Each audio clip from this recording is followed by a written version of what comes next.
Because I can see you just fine. I can see I can, Suzanne.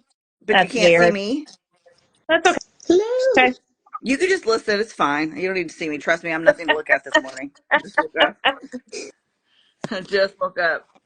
Good How's New York, morning from the Wells? city. Yeah, Yeah. tell everybody where you're at. What's going on? Oh God, I got New sneeze. York City with a bunch of AP 529ers for Jungkook's Golden Exhibit today. Yay! Do you know That's what she said amazing. she was going to do for me? What? Send him my I, love I in the am. form of a I'm note. going to sign your name on the board. Oh, that's Yes, very I sweet. am. Love her. Yes, I am. I already got what I'm writing in Korean already set. So, Suzanne, I will add you to it. I love it. I That's love amazing. it. He might see your name, Suzanne. He might read your note. Oh my God. That I'll mm. text you That's after this almost as what I'm good. putting on. Almost as good as Jin Ramen commenting on one of your videos, but not quite. Listen, you freaked me out that day. I was like squealing in my chair and I was like, all right, you punked me. Okay, you got me. I'm I like, if didn't even this, realize it was April Fool's Day. Well, it was actually the night before April Fool's. I yeah, didn't even realize it when I made the video. And I the was, funny thing was, there were people in the comments going, "That's not Jen," and I was like, "No shit, Sherlock. Read the fucking thing. Watch the whole video." oh God. It was so funny though. I'm so okay. Hi, everybody. Hello, Hi, everyone. everyone.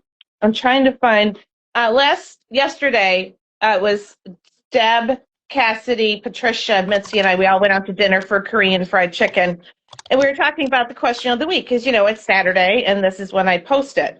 So we all decided on one. I'm going to do a sneak peek so you guys have some time to think of your answer. Okay. Oh, find Hello, it. We got a. Miami. I'm gonna say which one. I know. We talked about so many last night. Hello, Miami. I'm in Winter Haven. Oh, that makes sense that you would come to Florida to get away from winter. So it's a haven from winter. I I know love it's it. snowing at That's Cassidy's house right now in Albany, so That's ridiculous. insane. Thank God I'm in the city where it's just cold and rainy. I know, just cold and rainy here. We're gonna be walking around in the rain. This is going to be a shit show, guys, because basically Shells is doing this show live, like with the audience, studio audience in her hotel room So while she's in New basically the York. question was, the power goes out and BTS is your neighbor. Who comes knocking on your door and what do they ask for? Oh, okay. Oh, do we do it per member or are we just picking one? You can pick one, you can do two. I mean, if you think that Jimin and JK are coming to your door, what do they want? Hmm. I love question of the week. Well, I get to cheat because if the power's out, as some of you may know, we installed a whole house generator. Yes, I So I expect all know. of You the can get members to all come of to my them. house. It depends. Is it like really cold out? Is it really hot out? Like there's so many. Whatever scenario pops in I your love it. head. This is welcome to Steph. Welcome to Steph, Cassidy. Cassidy's like, I'd rather not. Thank you very much. No, she knows. She was in Kansas City last year. She knows all about it. See, I think first of all, Jimin would run over and ask everybody if they're okay. Like, is everybody Yep. good? Does anybody So if need they anything? needed help, what would they ask for? Namjoon would come over, ask me to cook him a meal, and then I would immediately lock the door. Yes. My brain went to Namjoon caused the power. Cassidy said Namjoon caused the power I think that's very outage. likely. That's very likely. Yeah, Namjoon's coming over to apologize and ask for food. Yeah. That's a really good question. I'm sitting here looking at my posters. That's all right. You got time. I'm going to post it in Discord later Yeah, I'm gonna as soon as we're done with this. Yeah. All Did you right. guys So see? today's topic. Did you guys see the videos of J Hope's Manila the red outfit where he just wore the short sleeve I shirt? just showed it to Cassidy. Holy pimp daddy. He's like, it's too yes. damn hot for the fur. I'll just yeah. Pimp daddy. Oh, it's He amazing. looked amazing. He I did. can't with him. He's Which ruined you me. I'm gonna try. I've got to try to figure out. I want to do a lot, or either probably not a live, but like a Zoom, and then post it, but call with all the girls that were in LA together and talk about it. Oh, that'd be Yeah, cute. yeah, but like you have to have 1,000 people to be on video Yeah. on TikTok, or on Instagram you can only fit 3 people, or maybe four at the most. So that doesn't get everybody. So I may have to do it like on Zoom and record it and then post it. But those were some of the funniest women I've ever hung out with. They were so fun. It was a blast. One of the girls Ugh. could have my TikTok to log in, and like Noms or somebody. Oh yeah, that's true. Yeah, I've got 1,000 too, so I can help with that. I mean, Okay. most of my following on TikTok is all like, I don't know, I haven't looked at the logistics, but I do know that there's a lot of like fake accounts that follow me from Oh yeah. BTS. That's what I But say. thank Like you I for say, your if they got rid of services. fake accounts, I'd probably have like 12 followers. Yeah, but thank you for your services Yeah, I on appreciate TikTok. it. Okay, sorry. No, Let's you're get the fine. coffee in Good us. day. Look at Okay, us. so tell us, what have you been to the Golden thing yet? Did you go? You didn't go. No, that's today at 6 o'clock. We're going to meet at 1 o'clock. We've got some behind the scenes stuff planning, and then we're going to go to Koreatown, hang out there for a couple hours, and then head over to the exhibit. Okay. Okay, so when we have a chance, what is this rumor about JK touring prior to OT7? I'd say it's just that it's a tour at this point. Um, I've heard, you know, rumors about him, about multiple people. It could happen. I don't know. It could be that there were some guys that really wanted the opportunity to tour solo but didn't have the time, and they would like to try the experience before they go back out with everybody. I mean, I don't know. I guess we never know. But I will say this: I think if anybody goes out on a solo tour, it means nothing about them as a group. You know what I mean? Like, it wouldn't mean like, I can just hear all the solos now being like, see, JK doesn't want, can't you just hear them? Oh my God. But I don't know anything about anything. So, okay. I'm sorry, Shells, go ahead. Continue. No, we're just talking. You want to dive into the topic for today, boundaries? Since that's where we left off last in the coop, and we had a lot of comments about it. Yes. I figured we would absolutely start with that topic. I love it. And Miss Suzanne. Miss Suzanne's going to be the expert today. I dove a little bit more into boundaries since we had our like pre-call, earlier this week. And there's something that I read that made a lot more sense. So I'll open with this. It was saying that boundaries are not walls. So you can think of them like that, but let's maybe try to think of them as not walls. So what would they be instead? It's a bridge that you and this other person decide to meet on. And on this bridge, this is the distance that you can love yourself and you can love the other person. So I really liked that kind of comparison. I love how you guys got your notebooks out. I got to get my notebook out. I was like, damn it, she's already starting off profound. I got to go get my notes. I can't take the credit for this profoundness. It was people other than me, but I really did like that. So think about that again. It's boundaries are not walls. It is a bridge that you are asking another person to meet you on that is at a distance that you can love yourself and the other person. And I like that because it creates this visual representation of, it's not you saying that I don't want to be connected with you. It's saying that this is where we have to meet, and it's somewhere in the middle.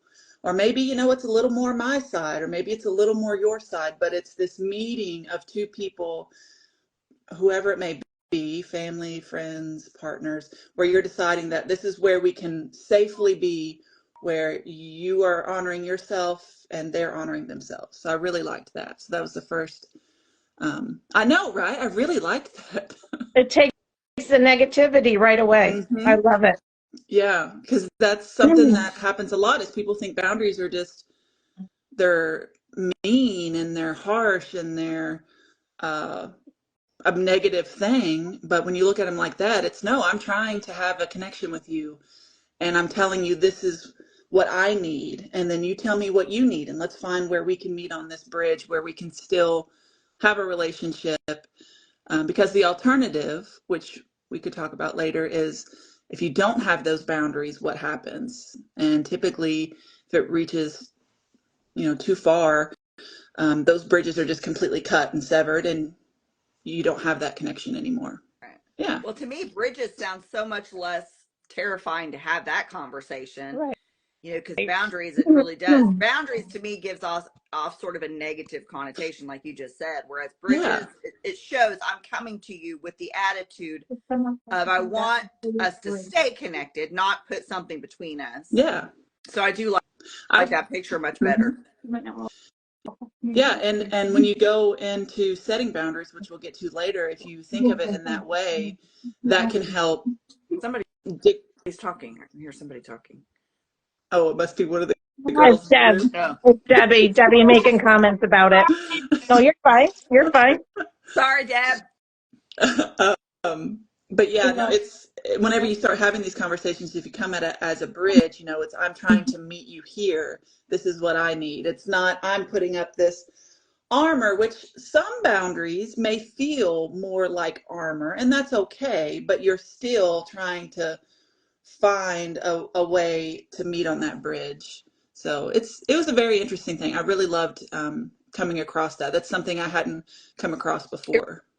It reminds me of that Sex in the City episode where Miranda and her ex-husband or husband were like separated, and they agreed to meet on the bridge, and if they both wanted to continue the relationship, they were going to meet on that bridge. I'm not a fan of the show necessarily, but I liked that concept of, hey, are you willing to meet me here? Yeah. So I really do like that. I like that so much better because boundaries, I immediately think wall. I immediately think, which when you go into it with that mindset, you're already talking about, to me, you're coming at it with a negative connotation of little contact. I'm trying to protect myself physically from you, or separate myself from you. You know what I mean? So I think I like that a lot better. I mean, Yeah. needs to write that book and rewrite it and just use the word bridges. Steve, Yeah, thank you. I think even in my future practice, I will probably refer to boundaries with bridges. Yeah. Because I think it makes it more achievable too if people think of it, because, well, as women, we're kind of programmed. I'm learning with our global friends, it's a very common thing for women all around the world, but we're programmed to be kind of caretakers and fill the needs and just do all of these things. So I think the bridge part kind of goes well with that programming, because I'm trying to still have this connection with you. So it might work well, is all I'm saying. That's good. I don't typically like our programming we get, but it may work well in that instance. Well, it seems like sometimes any quote unquote programming, even if it's good, over time becomes its own kind of institution that's not looked at properly. You know what I mean? It's kind of bastardized over time and used by different groups to fit their own narrative, and so it kind of loses, I think.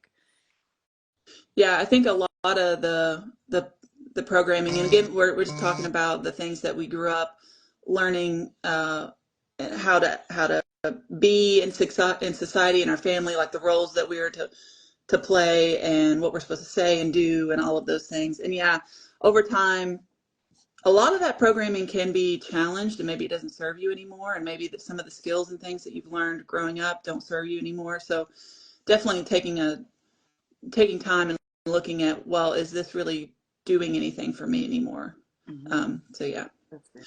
So this kind of goes into this next little part. It's like, why do we struggle with boundaries? And we kind of talked about a little bit of it. Being women, we are caretakers, nurturers. We are conditioned kind of just to keep the peace, those kinds of things. And a lot of those things, if you look at them, it's basically just saying, I am going to choose everyone else's needs over mine, which is putting your self in total war with itself. Because you have needs and you have wants and all of those things, and you're choosing not to ruffle feathers, all of the things. Right. Make ripples, all of the things. Well, people guilt you. Mm-hmm. You get that guilt of, you know. Yeah, if you were a good daughter, if you were a Yeah. good wife, if you were a good sister, Yep. if you were a good employee, like all of those things, yeah. A lot of the self-sacrificing is exactly what that is. You are sacrificing yourself, and that stuff will add up over time. So it could lead to burnout. I think you can have that in all of those different roles. So you could have it as a mother, a sister, a partner, at your job. All of those different things could happen. Trying to think of some other ones. Am I forgetting any? What other things? Oh, you could have where you just ghost somebody because it gets so far gone. That's me. That's my, because I avoid confrontation at all costs, so I'll just ghost. Yeah. Detach. Yeah. And that is a skill that has served you. You needed that at some point, and you maybe still need it. It's not good or bad. It's just what you want and need at this point in your life. So if that's what you need to do to keep yourself protected, do that. If you want to start looking at why you're doing that and maybe start implementing boundaries and things, this is something that you could work on, because when you get to the point that you have to just ghost somebody, there were several boundaries crossed like along the way. Right. Absolutely. But in reality, sometimes if it's a work situation or even a family situation, you can't ghost, because you have to be in their proximity at all times, or at certain moments, whatever. And so you've got to figure out how, which is where the bridges come in, to, we don't see eye to eye necessarily, whatever the situation is. I know we're going to dive into this, but we also need to be able to respect each other's, side, I guess. Yeah. So those examples, like your work, yes, you have to, you can't, if you're not in a position where you could just quit, ghost your job, then yes, you're going to be stuck there, and you have to figure out how to survive in that kind of experience that you have. So maybe that's a good example. We could give some examples of, if you're at work and you're trying to set boundaries, what that might look like. And keep in mind, you can start off small, like super small. I would recommend that 100%. You're practicing something maybe you've not practiced or done before. So small victories are huge victories, and we will take them where you can get them. I shared this with the girls, and I don't care to share this with you all too. I can remember one of the first boundaries. This isn't with work, so I'll come back to work. But one of the first boundaries I set was with my family, and I did not want to go and spend 3 hours in a car with my family to go visit a side of the family. I don't even know all their names anymore. They're cousins and things. I don't know who they are. It's just not my kind of thing. So I didn't want to spend 3 hours in the car. I didn't want to go up there and see people that I didn't know their names, and I'd have to walk around and pretend like I knew who they were and I don't know their names, and then spend 3 hours driving back. So at that point, my first boundary that I can remember setting with them was, I'm not going. I appreciate the offer, but I will not be attending. And that is something that I will not be attending, I still use today. So we can tie that into work. Let's say some of my previous jobs, there was a lot of outside of work events that you never had to go to, but you were kind of expected to go to. And there was always drinking, and there was always just smoozing with whatever that word is, with the bosses and the bosses' friends and all that. And so I started saying, I will not be in attendance. I thank you, I appreciate it, but I will not be in attendance. So that's one example. How have you guys ever had to do work boundaries like that or gotten into Well, anything like like that? Kelly just said in the comment, I mean, like even at boundaries as simple as I'm just not going to read email after 5, after I clock Yeah, out. I'm yeah, just not yeah. going to, what I Yeah. mean? Like that doesn't, it seems simple, but that is really stating hey, I'm an employee here. I don't live here. I have I have another life. Um, no, I don't think I've ever set a boundary really, other than a few that are new that I told you guys Yeah. about a couple of weeks. I never set boundaries, which I think is why I always, like I'm at the point right now, I just work to exhaustion. Mhm. And then the boundary is naturally set for me because I cannot physically do another thing, and which that's not good, Yeah. No, So no, I have the same problem. I don't set work boundaries, and I should, because I answer if when a client calls me at 7 o'clock at night, I'm picking up the phone. yeah, So yeah, I struggle with yeah, setting them Yeah. for sure. And it's hard, especially if you're with this email one. And these there are ways that you can spin these to make them maybe feel better to give them for you. And maybe this is where we could start, for example, that email one. Mhm. You can always spin it in I want to make sure that this, in the email, I'm talking to the sender. I want to make sure that this gets the attention that it needs. I will address this first thing Monday morning, like that kind of thing, or first thing in the morning. And it's where you're setting the boundary, but it feels a little less, bitchy. yeah. And and trust me, I'm completely okay with just saying in my email, I will address this, tomorrow during work hours. But if you're new to setting these, you can layer and feather in some of this language that makes it feel maybe a little less intimidating for you. And same thing with like calls, like you said, Shells. That's another good one, especially if you're working in a helping position with clients or with whoever it may be. Um, you know, they if you're with clients or helping other people, they probably genuinely care about you as well. So Mhm. even though it's work, they probably care about you, and it's just simply stating that I want to give this all the attention, but I don't have the time and availability right now. Can we move this to tomorrow at 10 a.m.? So it's Mm-hmm. people that whether it's family, work, or friends, partners, whatever, if it's a relationship, at some level, that person cares about you, okay? Right. Right. So it's finding where they will meet you at. And some people are willing to meet you like even, I will say, where it's like you both are having all needs met. Some people may not want to meet you in the middle where both needs are being met. Say we're on that bridge and you're willing to go halfway, but this other person's only willing to go 2 feet on the bridge. And that Mm-hmm. happens. And if you come across that, and we can talk about this later on too, it's what do you do knowing that they're not going to meet you? Right. And then what do you have to do? Right. I think that's a great question. Yeah, we need to make sure you write that down so we don't forget, because sometimes, like especially in a work situation, if you've got a boss who is just for some reason hardwired that they just go go go go go 24/7, and they feel like everybody else should do the same. Um, yeah, and your job is your livelihood. And that's a kind of a whole nother you know ball game. Um, yeah, let's definitely talk about that. Yeah. Like Shell said yesterday, or whenever we were talking on the phone, she was like, we're like having this conversation, and all of a sudden Shell goes, yeah, this might need to be a two-parter. She did. She Cassidy did. just wrote down a question for me, Suzanne, for you. The Oh, opposite. She sets all the boundaries. How does she reduce them to let people in? okay. Yeah. Yeah.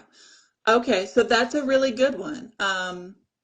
Whenever I hear someone so it sounds like you've set these boundaries. You said, I will meet you this far with this person. I'll go this far with this person. Um, and how do Here, you answer her question. okay. So it just depends, which I know is not, because I don't know your history. I don't know all of these Well, things. Um, it's trauma based, so I put everybody at arm's length no matter what. I don't know how to stop that. Yeah. So, and you don't have to go any further than that. That's a lot. And yes, so trauma uh, will build armor. We will build shells and armors, and all so much armor to protect ourselves because we had to at some point. Um, and it is hard, but it's not impossible to start letting people in. And so, which we don't have to discuss right now, and I would not suggest it, but depending on the type of trauma, um, it's, if you are able to work with a professional that can help you process the trauma, depending on what it is, because the things that we do now stem from something, especially if it is trauma. Sometimes we have to actually process all of that so that we can kind of shed this armor that we have. So it's not impossible, but definitely something to work through if you're wanting to have these connections with people, because it sounds like if Like you're shells, if people bulldoze through, I'm fine, but I can't just let them in. No. Ask this. So are boundaries sort of the last step in the healing process? Like you've got to kind of go through and deal with all your shit, and then the boundaries are the phase sort of towards the end where, okay, I've worked on my shit and I don't want to be re-traumatized. I don't want to open myself up to more whatever. So now I set these boundaries in place so that I can move forward and have relationships with people, but also feel safe. That's a good point, Steph. I think that you're onto something, and the way that I look at it is I think self-love and boundaries go hand in hand. So I think as you start to want to even set boundaries, you have gotten to a point where you're like, hey, I deserve respect. I deserve to take up space. I deserve for my needs to be met and all of those things. So I think that you're building up this self-love and self-worth, and you are protecting it. So when you have low self-worth or self-love, you don't have anything to protect, so you don't have any boundaries. But when you start to get those things, you realize how precious they are, and you're like, I am never gonna not love myself or take up space. So that's when you're like, all right, if I do want to connect with people, I need to figure out where I can connect with them and still love myself and have respect and all that. So I think you were definitely onto something. That's the way I look at it, though. And that's, I think, in the point in the call where we were like, oh, yeah, this is probably a two-parter if you throw in self-love. Yeah. I The other thing that appreciate drives your me thought. crazy is I've got someone in my life right now who uh, calls their behavior boundaries. And in reality, they're just an asshole. People can have it. No, People can have it I'm wrong. the Yeah. nicest. Yeah, I'm the They're like, nicest it happened to person. me I yesterday. will I was kill I was dealing myself with to this help person, and others. I was like, I was admitting, well, that's not your, I understand I need to do such and such, and she goes, well, that's just my boundary, and I'm like, that's not a boundary. That's just you being a turd. I mean, that's not a boundary. That's, Right. you know what I mean? Like, Yeah, go back to that bridge analogy. Was that person standing on the side and not even walking on the bridge and saying, this is just how I am, take it or leave it? They were Uh, pulling out the planks in front of you, right? Steph, waiting and for you to. when Yeah, someone comes at you Yep. like that, look at that bridge and see, are they actually trying to meet me somewhere, or are they just saying no and right, calling it a bridge or a boundary? Um, I'm right. telling So you, that it I love this sounds bridge. very, you know, I don't know. And also, this is another, so we can talk about how, like, there's a good point here. I wrote it down. Is the boundary them saying I need or I want, or are they saying you need? I need you to always pick up the phone when I call, or and maybe that person does think that that's what they need, but that doesn't really allow for any meeting on the bridge anywhere. Uh, so when you hear someone trying to set a boundary, or they are setting a boundary, listen to, are they saying that they want me to do something, or are they saying I need this? Because that's a good way to look at these boundaries too. So for example, if it's me and a friend, I'm going to talk about what I need and allow that other person to figure out how they're going to meet it. That's what I'm trying to get at. Okay. It's if I voice a need, I'm going to let that other person decide how they're going to meet me there. If I voice a need and then I'm telling you exactly what I expect you to do and exactly the things I want you to do, is it really that it's am I meeting that person, or am I just expecting, like, say this is the boundary, which could be a valid boundary, but then am I telling you have to walk all the way over here to my side? Yeah, that's what it sounds like. Yeah.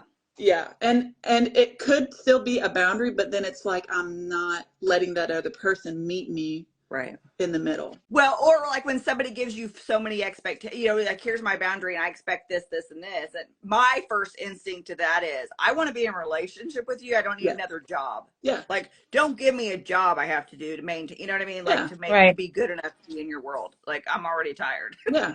And So and maybe some people like that are new to setting boundaries, maybe they overshoot it, and that's where they say that this is my boundary and you have to do this right here. Maybe that's just where they're at right now. And what you'll find is that people can't meet you there with that boundary, and you just maybe won't have that relationship. Excuse me. And then maybe later on that person's like, well, why do I not have friends? Why are people not connecting with me? And then it's like, oh, well, maybe I should look at how I'm setting these boundaries and why, that kind of thing. mm-hmm. That help at all. Clean Queen made a comment. Figuring out me people versus or we people is the philosophy I choose to surround myself with. Yeah. I love that. Right. I see what you're saying. It took me a second. I'm Mm-hmm. sorry, I'm slow. Yes. I'm going to the comments because I have not been reading the comments. I'm learning how to do both. I'm learning how to read and listen at the same time. Yeah, I try to read whenever you guys are talking, but I think I've been talking a lot. No, we like it. We'll keep going, keep talking. Yep. Yeah. Right, No, I see what you're saying, because you're basically saying, like, or what Clean Queen, what she was saying, Marsha's saying, is you can tell sort of that it's either the boundary pretty much is still I want you to do what I want you to do because it's all about me, mm-hmm. or it's about I want us to connect. I want us to have a relationship. So how do we go about doing that? And even just the way you present it. That was my question. Yeah, because it's not a list of demands necessarily, although you do have things that, especially depending upon your history, maybe, okay, so I'll give an example. So maybe, for example, you come from a violent background, right? You grew up in a violent home. I think it's very valid to set your boundary as, I will not be spoken to. I will not be yelled at. That, yes, I mean, that's an expectation or whatever, but it's a fair one, versus a list of these things that you have to check off in order to make me feel safe. So I think there's kind of a difference there. Would you speak to that a little bit? Yeah. And also share this one a little bit as well. Not necessarily violence, but loud yelling. So I very much am very sensitive when it comes to people raising their voices and things like that. So that was a boundary. My husband, he was not even yelling at me. He's a great man. I tell her about him all the time. He is a green flag if I've ever seen a green flag in my life. But he got frustrated in a Lowe's parking lot one time, was not even upset with me, was not even yelling or anything. But he got upset about trying to put some plants in our car because we may have bought way too many. But he had started to raise his voice a little bit, not even any amount, but it's something I'm sensitive to. And that was when we had a discussion about I will not tolerate, raised voices. And I had to explain why. And someone that's willing to meet you will be like, oh, I did not know that this is how you would react to this. Mm-hmm. I'm hearing it. And yes, we will definitely not get to this point where it's so alarming for you. So that's what meeting you in the middle looks like. I like that. And some people don't want to meet you in the middle. So the me versus we, and this is where we can maybe segue into what happens when I set a boundary and then they don't honor it, they don't respect it. So next is like you set a consequence. And I know that sounds bad, but there's consequences in everyday life. Everything we do, there's a consequence. Could be positive, could be negative. But you set the boundary of if say it's a friend, and we're going to an event together, and say, this is a hypothetical. None of my friends do this to me, by the way, so I don't want them freaking out. But let's say this friend is always habitually late, and then they ride with you, and then you're late to the event. So that's the hypothetical, 1000%. The boundary would be to that friend, if you want to ride with me, I need you to be here on time so that we are not late to the event. Okay, so I set the boundary, no consequences attached. Let's say another event comes around and the friend is late, and therefore we both are late. It's the next time that it happens, it's, can I ride with you to this event, Suzanne? It's like, no, I asked you to be on time. We were late this last time. You cannot ride with me to this event. It's not saying that I don't love you. I want you, to be here. And maybe before you say you can't ride with them, maybe it's, I'm leaving at this time. If you're not at the house at this time, I will be leaving because I don't want to be late. So maybe that's the in between, the consequence. And then if they're still late to that, it's, you weren't at the house on time. Do you really even want to ride with me? So you can tie in these consequences. They don't have to be harsh. They don't have to be anything. They can be with love.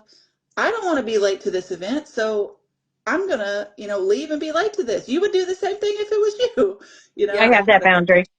I have that boundary. Yeah. Everybody knows that if they come to my house, they have to be on time. Otherwise, they get a picture of me leaving my house and say bye. I do that. I take a picture of it leaving my house and see you there. Yeah. And does it mean that you love those people any less? No.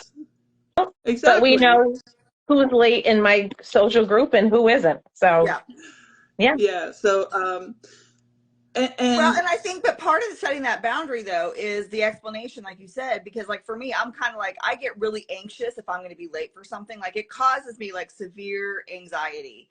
And I think if you have that part of the conversation when you're setting the boundary, if that friend can't meet you after you kind of reveal yourself and you're, then that's, you know what I mean? Then there's other things going on there. You know what I mean?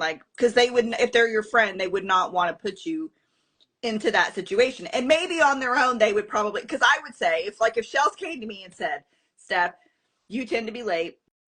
It really stresses me out if we're going to be late. And she told me it causes me so much anxiety, then me as her friend, I'd probably say, you know what, we probably should go separate. Cause me, I did that the other day with something. I was like, I don't want to be held responsible for anybody else not being or being late to the concert. That's what it was. I was trying to help do a meetup in LA, and everybody had different ideas of what we should do. And it was causing a lot of stress. Finally, I was like, that's it. We're scrapping the whole thing. I am not going to be held responsible for anybody being late. You guys go do your thing. This is where I will be. If you want to come, come. And so I think that's what a friend would do. A friend would be like, meet you where that is and be like, not even a problem, you know? Yeah. And it's, you're going to have different types of friends, and not that anyone is better or worse than the other, but you're just going to have different, I think of it as levels. You're going to meet some friends on a super deep level, where you guys are always going to meet in the middle because they care and they want the best for both of you. But you may have friends where it's they don't meet you in the middle, and maybe they meet more on their side. Does that mean that you aren't friends with them? Not necessarily. It's just then you have to think about your expectations with that type of relationship. And knowing you can't change other people. So if you have this relationship with this person that can only meet, a quarter of the way, I'm going to know that about them, and I'm going to reset my expectations about that relationship. I'm still going to make sure my needs are met, but I'm also going to know that they're not going to meet me that halfway. Do I still want to be friends with them? And if I do, then I have to alter those expectations. So, because if you're expecting everyone to meet you halfway, I don't know that that's going to happen. But what that means is just that what are your expectations there? How deep is that friendship going to be? Do I think that someone that only meets you a quarter of the way on the bridge could have this super deep friendship with you? Probably not. Does that make sense? Yes. Mhm. Okay, what about what Leo is saying? So this says, I can do it with my new friends, but my friend of over 40 years just walks all over me and always has. She's quite rude about me to my face, too. Um, if you were on TikTok, all your friends, people that don't know you and don't know your friend would all be like saying, well, then she's not your friend. If she's rude to your face, is she really a friend? Mm. Exactly. That's so there's a couple things that we even talked about on our phone call here is if you're in a relationship with somebody and there's not these boundaries established, especially for long periods of time, when you go to insert these boundaries, it can prove to be challenging because if you're in this relationship with somebody, you didn't have these boundaries before, and then you start putting them in, that person's going to be like, what the fuck are you doing? Right. This isn't how it's been. You've been fine with this for so long. Right. And then the conversation is like, depending on the person, it's like, well, I understand it's not been like this, but for this to, continue, it's going to be like Maybe this for they've me on this been friends side. with you for 40 years because you put up with that behavior and other people won't. I love it. I True. love that you're saying all of you're completely, you're being so for real. No, seriously. A lot of people that benefit from your lack of boundaries will not like it whenever you go to put boundaries in place True. could be because that they benefited from you not having any, like 1,000% for real. It's Um, always the time where you stand up for yourself is when you find out who your true friends Yeah. are. Yeah, you don't want to be in a relationship with someone who wants you to be a wet, like a rug that they yeah, can walk all over. They don't love you equally if that's the No, case. not at all.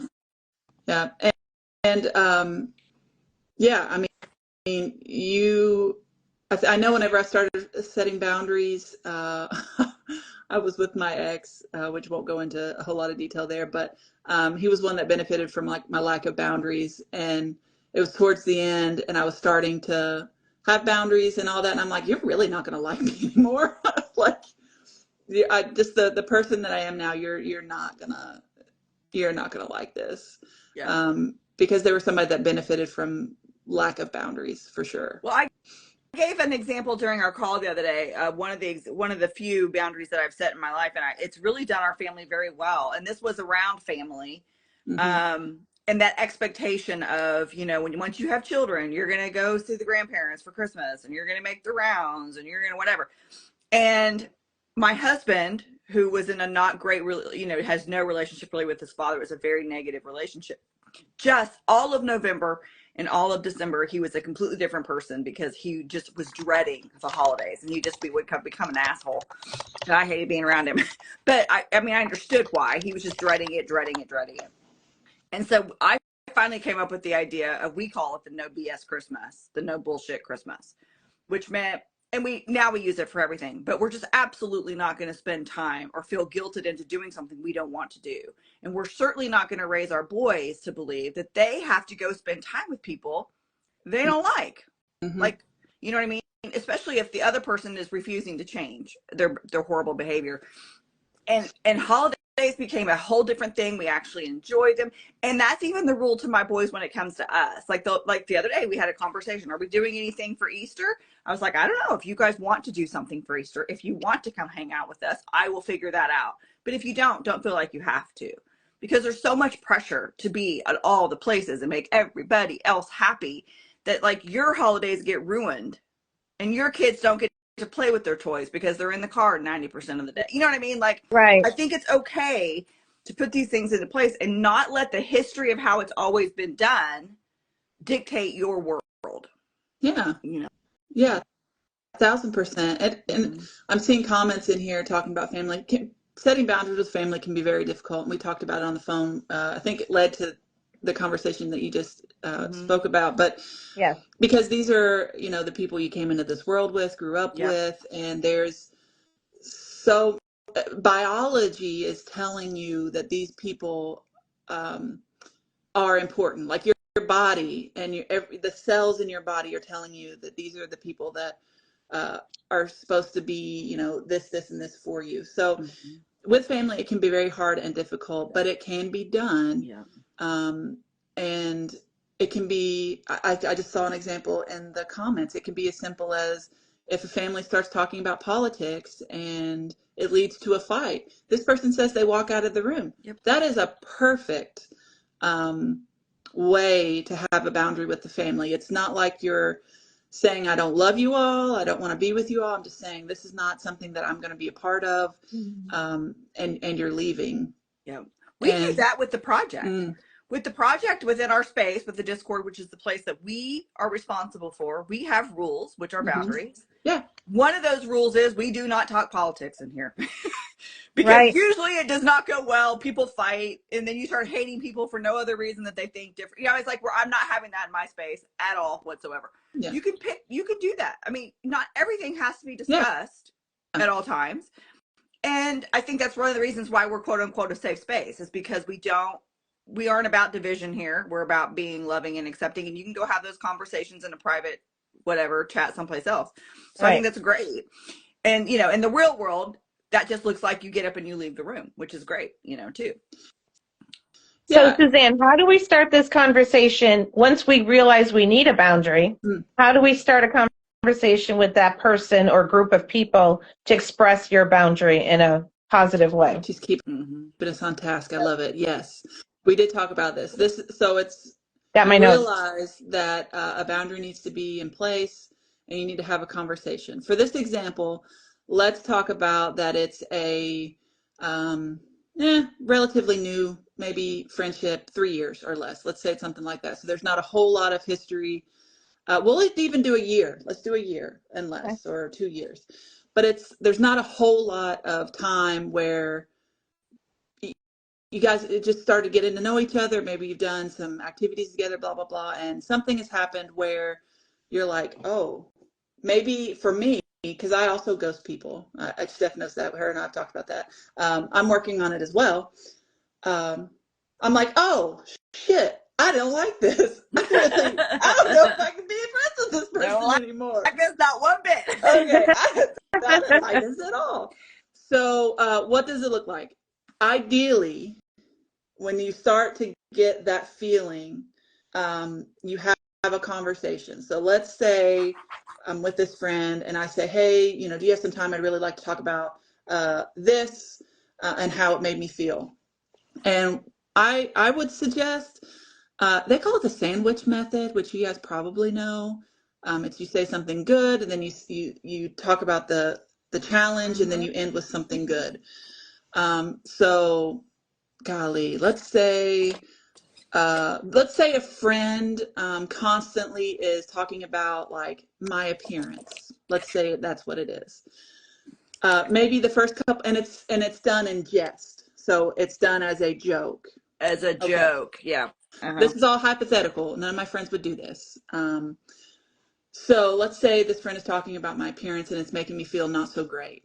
So I'm going to come up to this friend and I'm going to say, hey, do you have a time to talk about some things that I've been having some strong feelings about some of the comments that you're saying, and I just want to talk this through with you because I care about our friendship. That's the banner of, hey, I need your attention to talk about this so we can still be friends. That's what that was.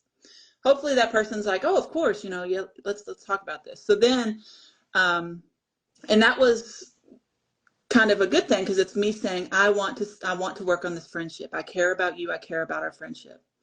And so then this is where I talk about the issue, which is I don't feel good whenever these comments are made. And so I'm going to phrase that in a way that's, I've observed in our friendship off and on that there's these comments that are made that make me feel really bad about myself. And I don't think that's your intention. That's where I'm giving them the benefit of the doubt, right?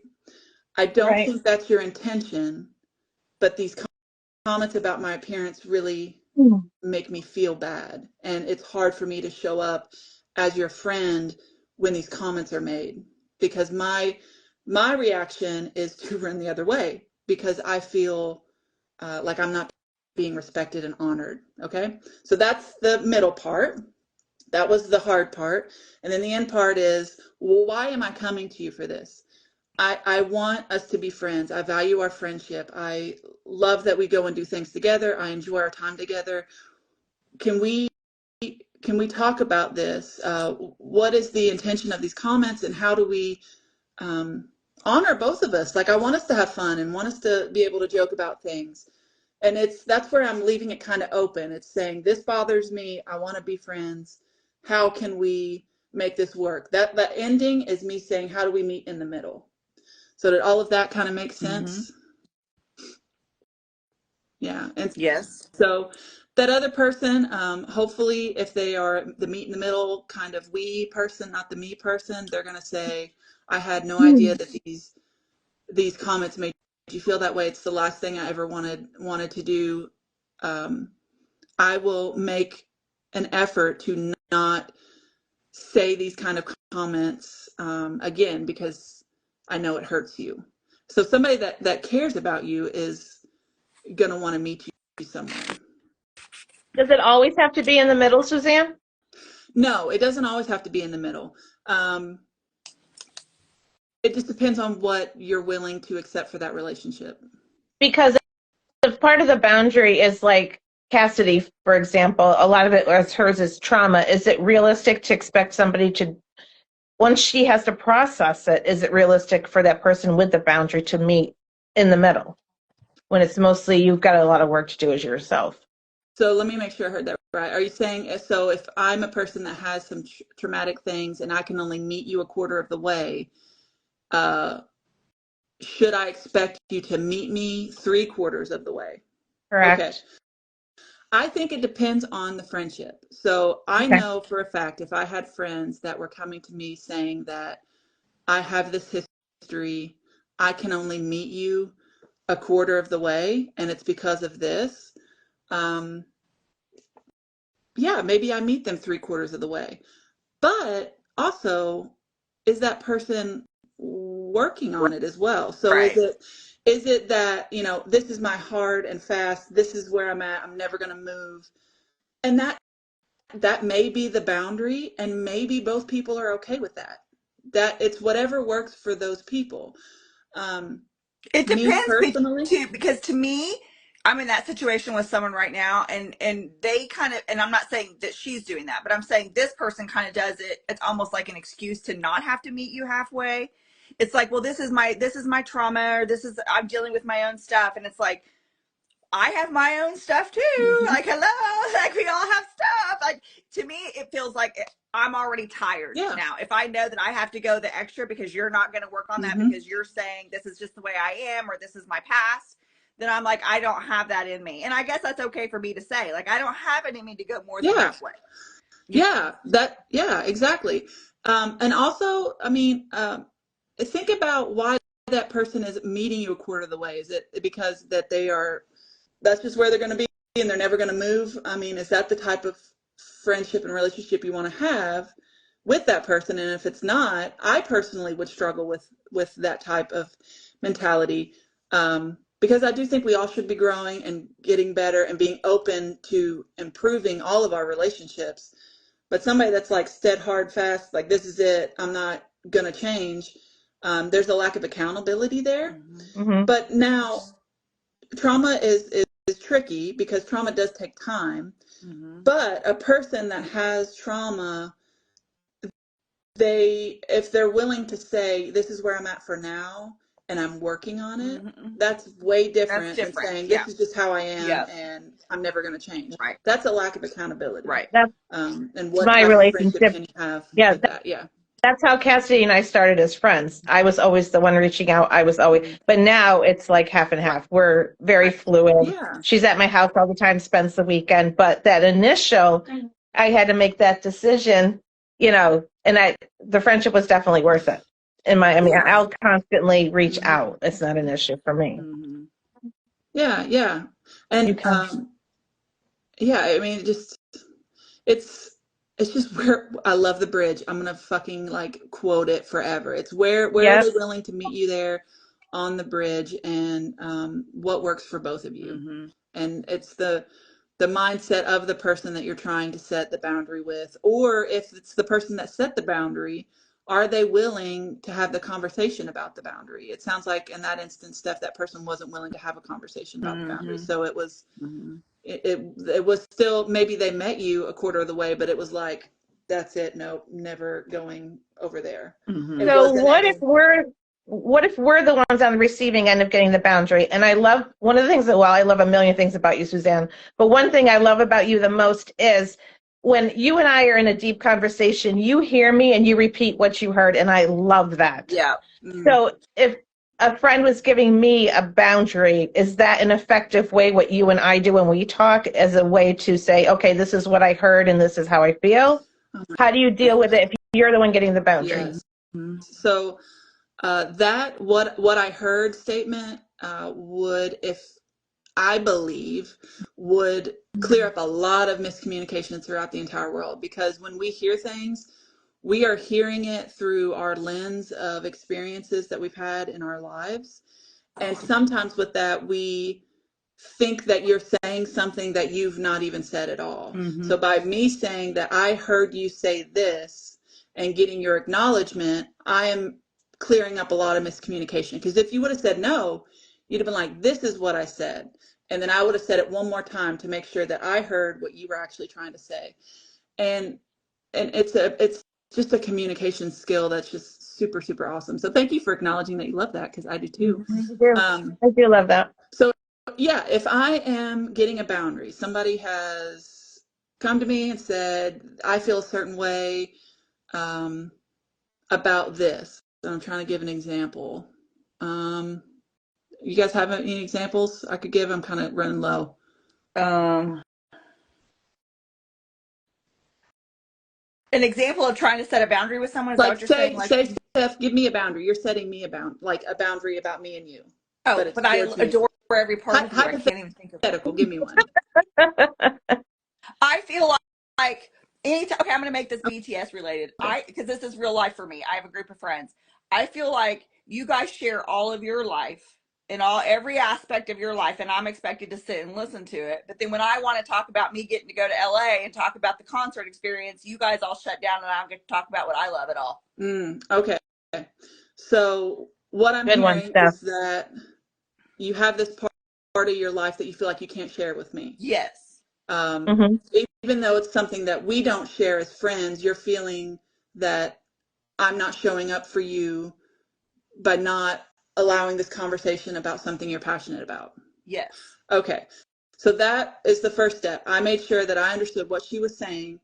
And then this would be my response. It's, and this is probably going to seem more clinical because I'm in school, and I'm sorry, but I'll try to not be so clinical. It's like, Steph, I hear that you're really sad that I'm not able to share this passion with you. That's not what I intend. This friendship is a two-way street, and I apologize that I've not been able to show up with you in that way. I would love to hear about your trip to LA and your experiences, because I do care. It's important to you, so it's important to me. And this is something I'll be very conscious about, because I don't want you to feel like it's not something you can share with me. So that's where I've said, hey, oh shit, I'm sorry I was making you feel that way in this friendship. And then it's me saying that I'm willing to meet you. But then maybe that it's something that I'm sad about. Maybe it's like, I then say, I don't talk about these things with you, Steph, because I feel sad that I'm not a part of that with your other friends. And so whenever I hear these things, it's something I'm not a part of, and I just retreat. Okay, so that's where she came halfway. I came and said, I want to meet you, and then this is where we find where we're going to be at. Okay. So it ebbs and flows. Did all that kind of make sense? Yes. Yeah, that's reality right there. That's reality reality for a lot of people I know that we talk to. Yeah. And so that conversation could have finished with a, I want to hear the things, but it doesn't want to, I can't hear it all the time. Maybe that's what it is. maybe instead of dismissing you like I used to do in the past about everything you were saying about BTS or whatever, maybe I'm saying that I can do it in these segments, and Right. that's And where then we the other decide where we're going to side of meet. that for me is, to be fair, the other side for that to the person that, brought the issue is I won't talk about it all the time. I won't obsess about it all the time. I know that you guys, this is not a big deal to you, but if you guys are going to talk about your lake houses and your Yeah. grandchildren and all the things that I don't have anything in common with, then give me a few minutes to also talk Yeah. about what I'm doing and what I'm up to, and let's just meet in the middle. And, Yeah. I mean, find the things. I mean, if nothing else, this is the thing I think about boundaries. If you love someone, if nothing else, even if you don't love what somebody else loves, you love the person, Mm-hmm. and therefore you find something about that thing they're talking about. If nothing else, I could be happy for you that you're so happy, right? Exactly. To me, that's it. That's what's important. Yeah. If you love the person, and if that friendship is that level of depth, then what brings them joy and happiness you will care about, Mm-hmm. because you see the passion in them light up and all of the things. So yeah, it's beautiful. I'm reading comments now because I missed out on a whole bunch of them. I know. Podcast, baby. That's our next step. Oh my God. H-Bound 84. Yeah, we have talked about that in the past. Doing a podcast. That would be so much fun. God, who has the time is my question. I know. Okay. So I think we talked about work-related ones, family. I think the examples we gave for family and might want to partners. be a whole nother show. Yeah, those are tough. Part 3. Those are Because really family, you have history. Mm-hmm. You have, like, because we were talking about during our call the other day during the drive, you have very odd circumstances sometimes, like where I'm about to be with my mom now with her cancer. I set a very solid boundary with my brothers that I'm just going to have to walk back because somebody has to take care of her, right? I just can't not take care of, you know what I mean? Like there are just certain Right. there are certain situations, and that's the thing about the bridge. Maybe that's also a visual, because I'm a very visual person. Sometimes you might be able to be in the middle, and sometimes you might have to move across that bridge because life circumstances just freaking change. Your audience changes. Um, And sometimes family is the reason for the trauma and the boundaries. So right. the double. They're the reason you need the boundary. Yeah. Yeah, family is very difficult, because so much is tied into, like I said, the biology and just society, and it's all tied into your family is blood and all the things. Um, it yeah, it just depends on where you're at in your journey and what you will and will not accept and what you can and cannot accept at this moment in time.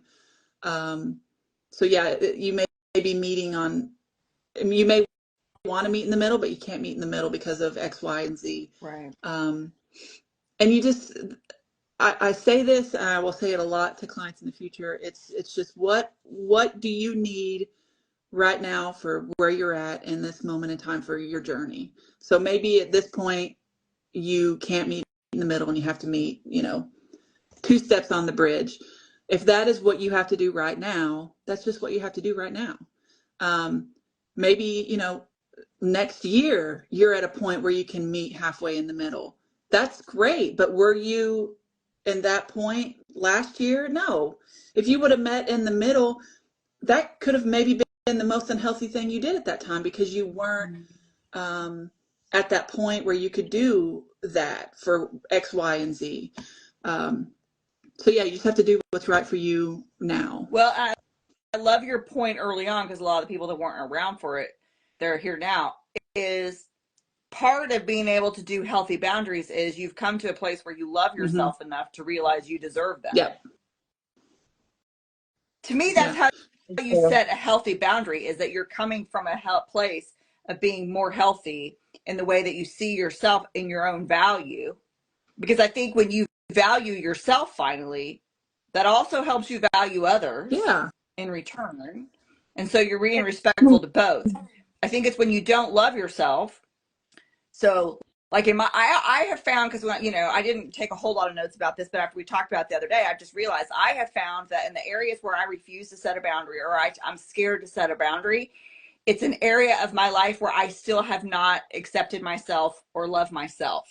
Like I may in this area, I might be like, okay, I'll give the example. Like in my work life, I have a lot more self-confidence than I've ever had, which is why I felt confident making the requests that I made a couple of weeks ago about the office and about whatever. Mm-hmm. But maybe there's another area of my life where I'm struggling with my own place in this space. So it's my own issue that I have to kind of deal with first before I can then step out and ask for the boundary. Does that make sense? Right. No, Yep. it makes 100%.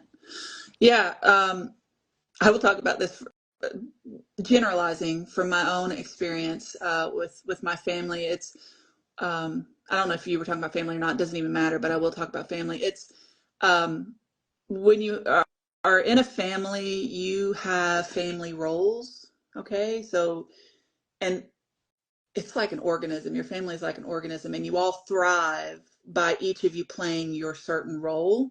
And if you aren't playing your role, then the organism isn't thriving. And that organism could be completely dysfunctional as fuck. But if you're not doing your part in that dynamic, then it's not thriving. And so for me, I'm talking from experience there. So whenever I started setting boundaries as the family, it was going against the entire dynamic and beliefs and values of the family. So it was causing utter chaos. So yeah, at work I could do boundaries a lot easier because I'm not so embedded into the dynamics of the corporation. But with family, it's a lot harder because the things that you do affect the unit a lot more. Does that make sense? And also, if it's boundaries with a significant other, it's the same kind of thing. You kind of have this thriving, intimate relationship. And when you set up boundaries with it, it changes the dynamics on a very intimate level versus a work level. I guess is the way I think about that. Does that make any sense? Yeah, it does. And I think that if you have that self-love in order to put the boundaries in, it also makes you a better listener that when boundaries are given to you. Mm-hmm. Yeah. Well, because if you know who you are as a person and you love yourself as a person, then when somebody else comes to you asking for boundaries, it doesn't feel like you're being attacked. Right. Yes. You're Yeah. able to look at it from a very healthy point of view and be like, no, they're right, versus, oh my God, they're always coming after me. You know what I mean? Yeah. Because when you're sitting in a place of trauma or whatever, anything that someone says, even if it's said in love, can feel like an attack, and it's not going to be taken well. Yeah, I think so. What I heard was that if you have started doing your own boundaries, we've already talked about self-love is tied into boundaries because you love yourself enough to set these things up and you're protecting your self-love, confidence, and all that. I do think whenever you start building this self-love, I think there is an awareness that happens because you're looking at, you're doing introspection and introspection, and you're looking at how you move throughout your life instead of life happening to you. And I think when you do that, you also become aware of other people and that, wow, they have needs and wants, and I care about myself, so I also care about you. So I do think that all does tie in together. Because we talked about this on the phone too, it's control. And when you start looking at expectations you put on other people and how controlling that can be in friendships and things like that, you become aware of, this person has needs, this person has wants, they have all that. I need to respect that. Very important. Yeah. Great topic. Well done. I think we need a part two. I know we definitely need a part two because as Leo's asking, like that's such a, like, if you're trying to deal with a narcissistic person, there is no boundary with a narcissist. Good luck. I mean, true. That's a whole, like, a true narcissist. A lot of times therapists and stuff can't even, I mean, it's like, what's the point? I can do nothing for you. And if a therapist, a trained professional cannot, at that point, the boundary is just protecting yourself. Mm-hmm. Yeah. Narcissistic tendencies versus disorder. I would definitely say that narcissistic disorder is a personality disorder that is. I have no experience with any disorders yet, but reading and things that I've been learning in school, it is very difficult.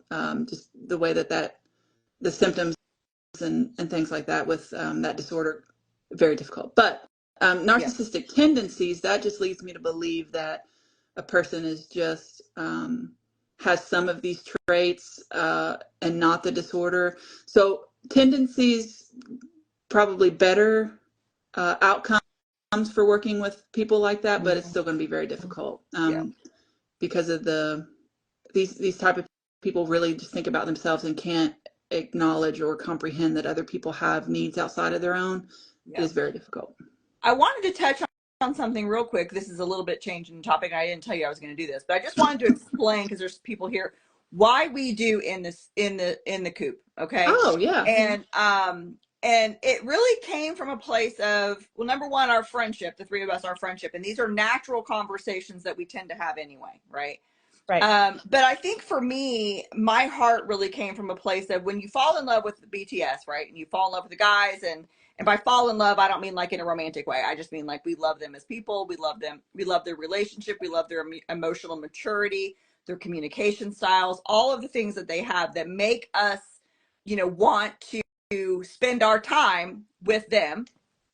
So many times you hear from people, especially, in our project, that have found us and found them, that BTS saved their life, that BTS has changed them in such a positive way. And I believe that in this space of BTS fandom and armydom, you have a lot of people who have now started the journey, thanks to these 7 men, of self-healing, self-reflection, self-love, and therefore loving others more.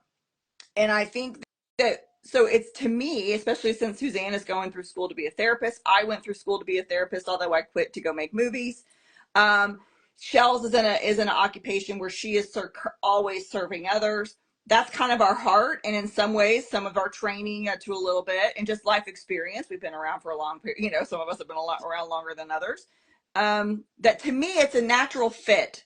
That if you are watching these men and you want what they have, then that means that you have hard conversations sometimes, that you dig into topics that are in an audience in Armydom where you already feel seen.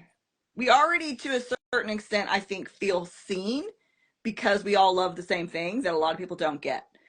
And so I think we're already starting off a step forward.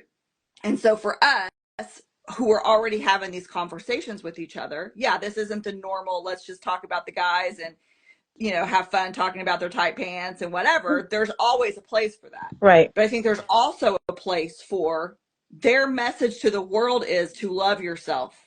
Their message to the world is to love each other. And I think that provides a space for us then to talk about topics like this that help us do that. That's kind of my heart. I don't know how you guys feel about that. Maybe, speak to why you think these kind of topics on a Saturday morning at 8:30 when we've only had one cup of coffee is important. I think, you and I have been like this since day one stuff, a year and a half. So I think that bringing this out, and we've had side conversations with other people on the same topics. So when, before this job, when you and I were talking almost every day on your commute, and I would say, oh, well, this person said this and this person said that, we just, naturally we came up with this idea. And bringing Suzanne on was the best idea ever. I love it. Yeah, I agree with everything that you just said. And I'll start out with this from the last In the Coop. I was in the car going to my Legoland convention. Yes, you were. Lego photos. Yeah. Yes. So my husband heard one side of it. He heard my side because I had my headphones in. And I think for him, it was kind of it kind of blew his mind a little bit, because he didn't understand why I enjoyed BTS so much, why I love them, why I love our community. And he was able to get it just from what I was saying. He did not know that these Saturday meetings were so rich and deep in the subjects that we talk about. And he got it after that. He's like, I did not know this community was like that, and that this is what you guys met and talked about. And so I think all the things that you just said, BTS finds people at different times and for different reasons, but a lot of it does appear to be on a deep level. It's not just the music, it's not just that they're attractive, it is so much deeper than that. And it does tend to be with people that are struggling to love themselves and are finding people that are connecting with them, the guys, and then finding a community where they are also drawn to BTS for some deep reason. And there are pockets of not super great ARMY and fans and things like that. But there is a large community that is safe for people to enjoy, love themselves, love the guys. And so I think there's an aligning of like core values in a lot of people, especially with us here and in our community on the Discord. So our core values align well. And I found that it's a lot of people that are wanting a like genuine, authentic connection. So they're not connecting that way outside with, I call them muggles, you know, but they're finding these connections in our community. And we want to talk about these things. We want to talk about the hard things and just want to better ourselves and each other and be positive. Because a lot of people come to the guys with a lot of hurt and pain and distrust. So we're kind of reprogramming some of the stuff that we've learned growing up, and we're doing it in a pretty safe place, like our Discord, and it's just a beautiful thing that's happening. And that, so yeah, In the Coop is just a positive outlet to to talk about things that are meaningful, authentic, and to just try to better each other and ourselves. Exactly. And it's In the Coop because obviously it's a play on In the Soup. And most people, or a lot of people, originally know me from Me and My Chickens. So, although my husband did want to actually stick me in the chicken coop, and I was like, it's 177 degrees in there, and it stinks. I'm not doing it. And In the Coop was actually Shell's idea. She's the one that came up with it. It's brilliant. Absolutely brilliant. Yeah. Okay, so perfect 2 hours. I didn't tell you I was going to do this either. Should we ask the 36 viewers that are left kind of some of the stuff that they'd like us to touch base on? Absolutely, I would love that. Yeah. Yes. Yeah. Like, what would you guys like us to talk about? We'll take notes since I've got my handy dandy notebook here. Yeah. Just kind of. We have plans if there's no comments, and we can do our own thing. But Yeah.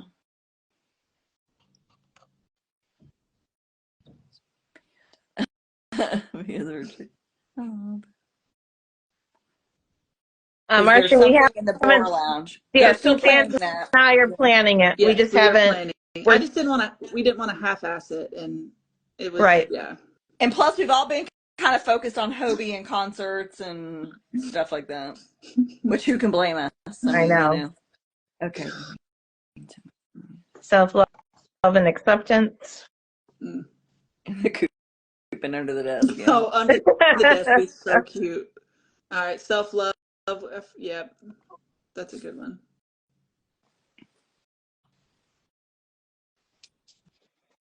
How will these sessions change when the guys get back?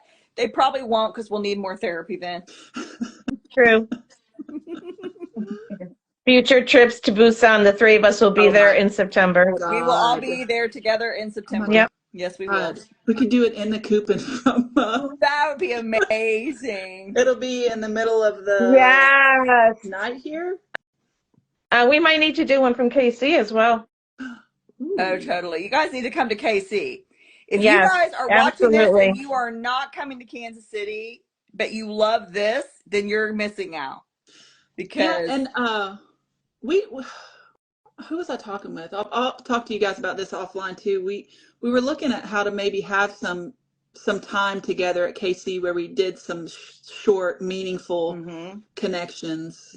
Yeah, we were actually talking about that as planning team. Debbie is here. Yeah, I We want were to say it was talking about Holly's that, like idea. having small Yeah, sections, yeah, like a yeah, group of people talk with admin. We do yeah. an In the Coop. We do, somebody wants to know about the website and social media. That would be Katie and Christina. Yeah, we have a lot of ideas for KC floating around. I'm writing down your comments, guys. Ooh, that's a good one. How to tune out the noise of criticism. I need to take Yeah. screenshots of these. Let me see. Maybe an East Coast version of Kansas City. The problem with, okay, we did talk about doing them area wide, but we can only really do one a year at this point. It's a lot of money that you have to put on the line. And you gotta get you gotta book hotel rooms, and it's a lot of money. We just don't have it. So we can only do one a year right now. So we chose central portion of the country. Oh, there's somebody saying, Yes. is it okay to stop by and say hello in Busan? I don't know where we're going to be or when we're going to, Yeah, I don't need what time we're doing anything, but Yeah, we'll be we're there. waiting for the actual itinerary. Yeah. But yeah, we can definitely let you know when we'll be there. Yeah. So between the week before our group trip with AP 529, well, I'll be with Shelly and Suzanne and the others. 2 weeks before that, I'm taking another tour with Nuna, and then I have a week off. And Tess and Kiana, my new Army friends from work, are flying to Korea to hang out with me. And part of our time will be in Busan. So maybe we can do that. Wow. That is going to be a time. It's going to be, yeah, it's going to be great. Awesome. If you guys have ideas too, and after we leave, and if you think of something, just come. This right here, this is a recording and it stays on Instagram. Instagram automatically saves this for you. Just come in later and comment if you have an idea or you have something you want us to talk about. And we'll get to it. Shut up. That's what you're going to be. Oh, it's going to be an amazing time. Yeah. I mean, Awesome. I can't wait till, that trip with AP 529 over there is going to be crazy. And Nuna, I think Jeannie doesn't really know what to expect either, because most of what Jeannie does, the tours over there, most of these people don't know each other. Maybe one or two of them know each other. And so you've got a whole group of people getting to know each other during the trip. What she doesn't realize is that she's got 20 people coming who are already, we've hung out at now Kansas City, we've hung out at concerts. We know each other. And it is going to be a fucking shit show of epic, wonderful proportion. And yeah, we are fully connected individuals who are friends already. And it's even going to be better. So the tour sold out. Yeah. The one that AP 529 is doing is sold out. The one that I'm doing 2 weeks before that, Seoul and Jeju, is not sold out. So if you're interested, you can go look at that one. But we'll do another one later on down the road, but we also have a feeling that people are going to be saving money for reunion tickets for 2026. So I don't know how many people are going to want to be doing something in Korea, but okay. I'm still manifesting that the guys are doing something when we're there. Well, that'd be nice. I'm manifesting that. Yes. All right. Everybody go take on your day. Shells, we want pictures of the golden showcase. Yes, please. Really. Yeah, I'll send you guys pictures later. Yep. That'll be awesome. Thank you. All right. Love you both. Love you all. Love you. Love you. Bye.